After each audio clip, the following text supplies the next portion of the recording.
What do you usually think about when you hear of World War One? Muddy, flooded trenches? Isn't much fun, is it, John? Or how about rats the size of cats?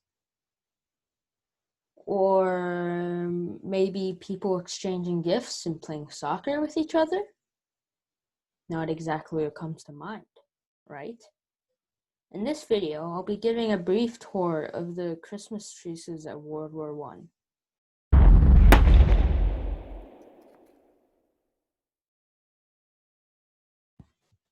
The Western Front was a series of trenches where a majority of the First World War occurred.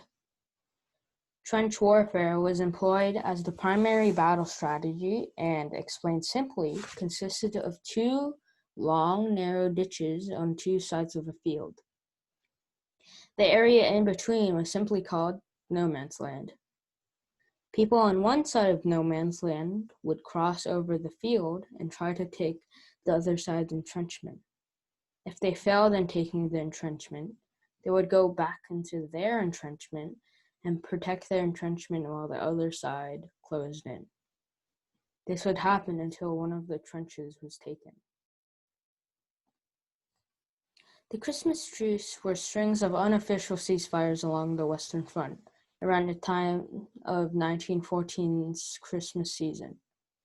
The truces consisted of men walking out of the trenches to talk and exchange seasonal greetings, even coming out and playing soccer with one another, creating some of the most memorable images of the truce. These truces were remarkable due to the large amount of people involved and how willing they were to participate. In total, around 100,000 men from British and German sides participated in the truces along the Western Front. A truce of this scale, unfortunately, did not continue into next year as orders of high command restrained them from making such truces. 1916 was much as the same as soldiers became wary of the idea of making truces after the heavy losses of people in the battles of 1915. These truces today are often seen as symbolic moments of peace and humanity among one of the most violent events in human history. Alfred Anderson, a guard of the 1st 5th Battalion of Black Watch, clearly recalled Christmas Day of 1914 and said, "I remember the silence, the eerie sound of silence.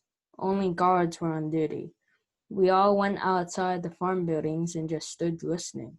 And, of course, thinking of people back home. All I'd heard for 2 months in the trenches was the hissing, cracking, and whining of bullets in flight, machine gun fire, and distant German voices joining the chorus. But there was a dead silence that morning, right across the land as far as you could see. We shouted Merry Christmas, even though nobody felt merry. The silence ended early in the afternoon and the killing started again. It was a short peace in a terrible war." With that note, I would like to wish you a Merry Christmas and a Happy New Year. If you enjoyed this video, please consider liking and subscribing to see more content on my channel. Thank you.